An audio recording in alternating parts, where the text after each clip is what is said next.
As you guys know, Brent was in town for the Le Mullets race, and Jamie just got out of here, but Brent was easily convinced to stay down here with me for the next week. I mainly do want to get the MR2 back to the track, so it'd be nice to have another hand, but... Yeah, it wasn't very hard. Yeah, you know, I really had to twist his arm to stay. So Brent's going to be hanging out for a few extra days. Yeah, we're going to have some fun. Yes, sir. See what we can get into. We figured we would come back over here and pick up the K-Swap Crown Vic. Yeah, we got to get it back to the house. Make sure it's all ready to go for the next time we come and play with Yeah, it. we'll get a year head start this time. Yeah, Make maybe sure we can do she's... some laps in it. Start figuring it out. Dude, make it last. We are going to win with this Crown Vic. That's the goal. It is going to happen. Well, it made the drive back to the house with minimal coolant in it. Did anything sound off with the engine, or no? Seems healthy? I mean, I don't know if we should just run this one or not, but it did get hot. It saw like 280 degrees. 286, but yeah, I mean, that's hot. I mean, but I think we could do a bunch of testing with this one. Yeah, we'll see. At least, you know, it's our putting a fresh K series in it is definitely on the table, but we didn't really show never got a good video of this hole, but oh yeah, look at that. The wastegate completely busted off and it is nowhere to be found. So for those that may have not watched the last Crown Vic video to the end, it turns out that one of the track guys did find the wastegate, but they put it in a pile of just miscellaneous debris that came off of the track. They didn't even know what it was at first, and they left that pile up by the front for fans to just take stuff. So one of you guys, most likely watching, or one of Cletus's fans, has our wastegate, and it's all yours, so enjoy it. We'll just have to get a new one on the way, and we're gonna need to completely redo that exhaust setup right there.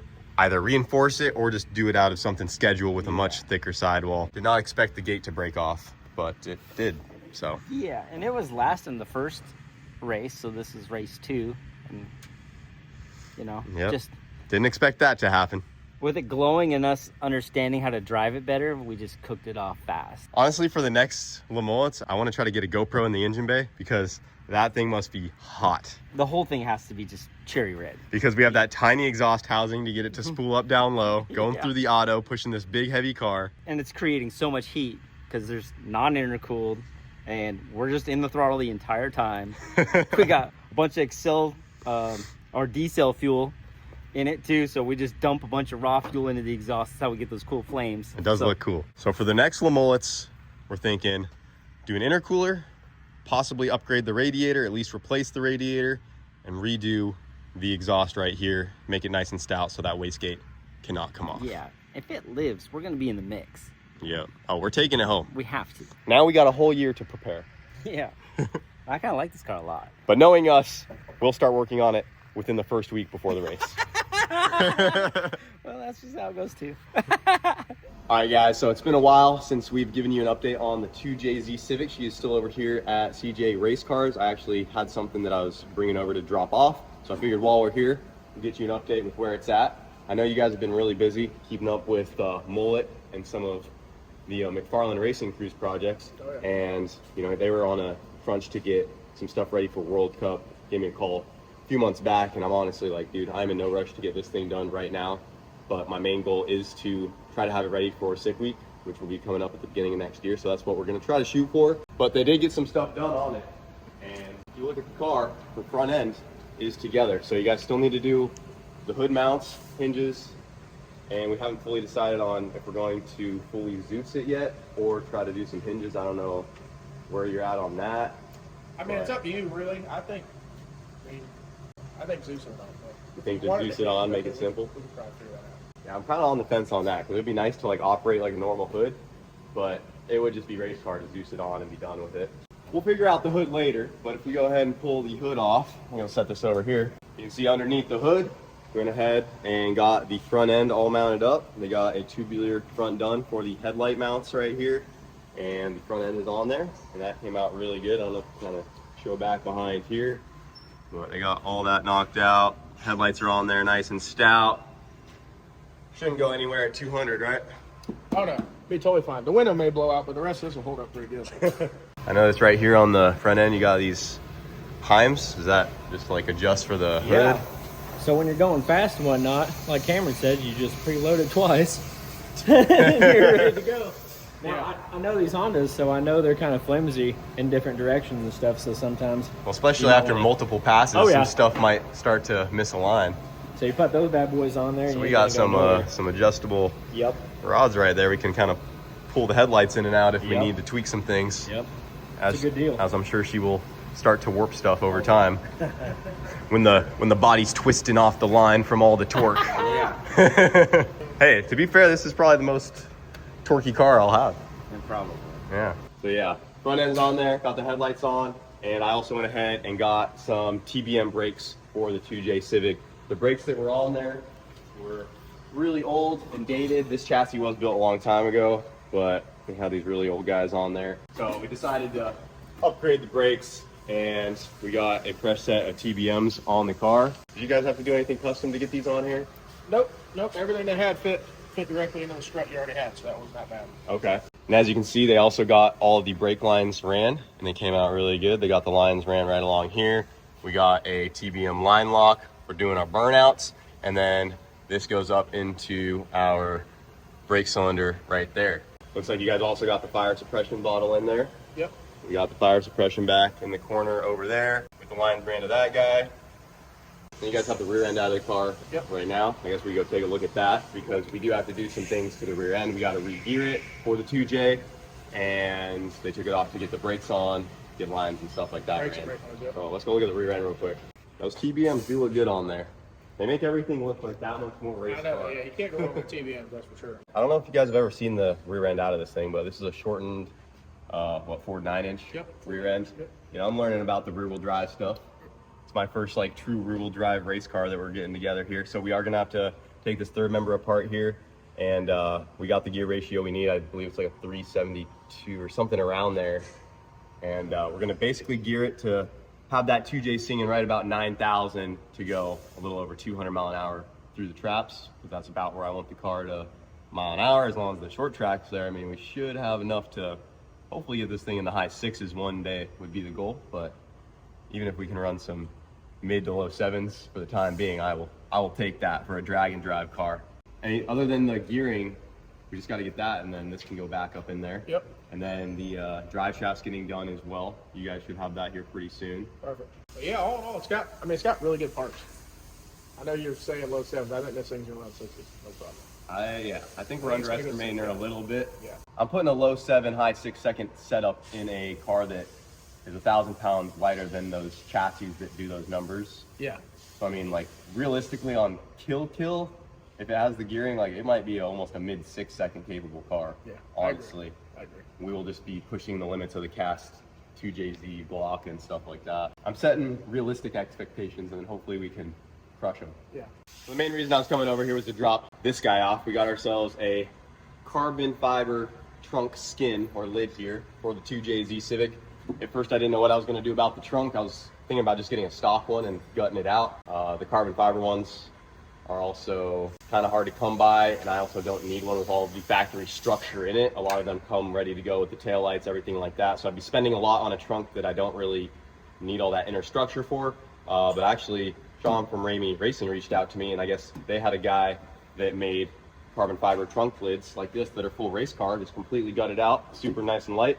And I actually met up with him at World Cup, and they got this one made for me, and I picked it up from him over there, and it works out perfect because these guys are getting to the point to where they're going to try to get a wing built out for the car and get some parachutes mounted on this thing, and they need the trunk to do that. So this guy will just Zeus in there like so. It looks like it should fit pretty good. It actually does fit really good. Push this corner in a little bit. Much better that it's tight here though, so we can make our gaps. We've gotten some stuff that's too small, and then there's not much you can do about that. But yeah, that actually fits really good. Yeah, it worked good. So I don't really need these taillights to operate, these inner ones. We could just do brake lights and turn signals right here, and as long as we got that, we're good to go. Plus the parachutes are probably gonna make probably gonna cover some of that. Yeah, maybe cover those up a little bit. Yep. We are gonna be doing dual shoots on this rig because we do plan on her breaking that 200 mile an hour barrier. Titanium parachute mount. Yeah, we got the CJ RC titanium parachute mount. That's nice, honestly. Yeah. What's that weight? Not much. Yeah. It's very light. It looks very light. It's in the grams. Yeah, I'll tell you that. Light. It's light. Woo-wee. Getting that CJ touch. Got to keep it light. If Yeah. Make a lot of power. We're gonna keep the weight down. Yeah, I love it. It's not completely locked in just yet, but trying to have Brent come with me on the first outing on the 2J Civic. So, Yep. so if Brent has time, he's gonna try to come out and co-pilot with me on this first sick week, and it would be our first one I together. was gonna say I haven't done one with Kyle yet, which is pretty crazy to think about. We kind of did our own version in the hatch a few times. Yeah, on our own, yeah. But Brent's gonna hopefully be my co-pilot if we get this thing ready to go for sick week 2026. Yeah, I know these engines good. I know these cars good. We'd have a great time for sure. Hey, I'll tell you one thing: we don't got to worry about axles. We don't got to worry about a lot of other little Honda problems. yeah. This 2J should, the 2J with the 400 behind it, should be pretty problem-free. That's what I'm going for. Yeah. This setup should easily be able to run low sevens without too much maintenance. But now that I said it out loud, I know. Here we go. while I'm over here at CJ's, in case you guys didn't know, he is doing a giveaway right now. I know a lot of you guys are import Honda boys, but if anyone wants a chance to win a very beautiful Z06 Corvette or 1500 horsepower S10. 1500 horsepower S10, CJ is doing a giveaway right now. Yep. What do they got to do? All they got to do is go to cjracecars.com and buy some merch. Every $5 gets you one entry in to win any of this Corvette or the S10. Either one you pick, you get $10,000 cash with it. The S10's not here at the moment though, right? The S10's at the dyno. Oh, it's at the dyno. Yep. Nice. Put a clip in there. Getting it all tuned up. All tuned up. You gonna let me and Brent take this thing for a spin or what? Yeah, take it for a ride. All right. Take it for a ride. I say you drive first. All right. Let's rip then. You driven a Corvette before? Oh yeah. I've never seen Brent in a domestic American car. It's always Hondas. I'm used to seeing Brent pull up to work every day in his Accord, Yeah. not driving a Z06. For my insight. You know how to work this thing? Nope. I'm learning. I'd assume. Engine start, stop. There's no key. There's no key. Roll the window down. Tell CJ we need the key. Gotta get me open the door. Yeah, we're gonna need that. About. I was thinking about it. I'm like, wait a minute. We're like, we have no key.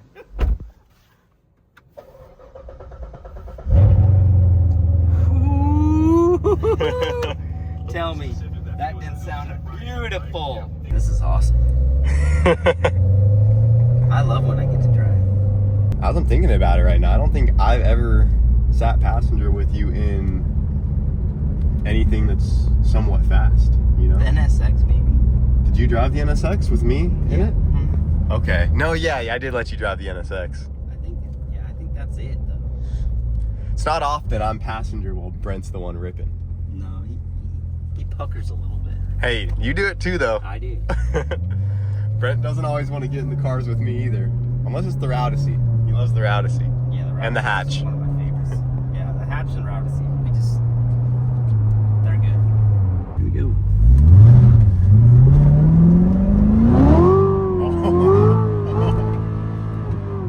You gotta shift it, Brent. Okay, easy, okay. Oh my gosh, dude. Once we learn to shift it, we can go. It's not quite as fast as like a K, but this is pretty close. It's still slower than your average Honda Civic, but it's a pretty cool car, I guess. This is pretty fancy too. It has the temperature display right on the vent. You see that? Oh, That's kind of cool. Man, you can have this by just buying some merch. That is sick.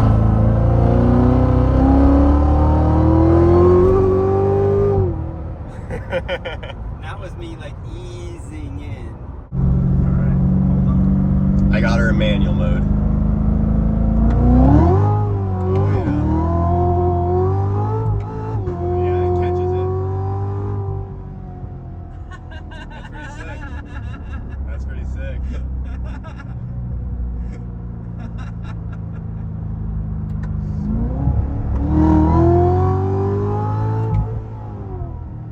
Yeah, that rear likes to dance out, huh? Yeah. She's sweet. So, now that you drove it, you gonna do the S10 or you gonna do the Corvette still? Probably the Corvette. Probably the Corvette. Yep, me too. Got enough race cars at home. Yeah. Me and Brent also went and picked up the MR2 and we got it down over here because we're gonna try to make a pass before he's out of town. Yep. Because we did not get to make a full quarter-mile pass at World Cup, Unfortunately. but she was on one until that blow-off valve line came off. So got it over here, got it unloaded. Just gonna go over the car, give it a quick oil change, and load it back up, and then we will be ready to go to a private rental this week right before Brent gets out of town. Yep. So yeah, we're gonna go try to smash that record. I don't know about that 725 that Sean and the KMP guys ran was flying, but if we can at least get a good A to B quarter-mile rip on the MR2 with the new changes, see how everything's doing, that would be awesome. But I know this setup is capable of beating that record. We just need it to all come together. Yeah. We'll work hard to do it. Yep. I'm still in the middle of getting this new shop put up, but, you know, once I'm full-time over here, I think all of next year I'm just going to be getting the MR2 back to the track and just trying to push it and see how far the setup will go. Yeah. You've had a lot going on this year, so having everything start to come together now, it's going to ramp up the content. It's going to get good. That's what we're going for. Yeah. So we'll be getting this back to the track here in a couple days.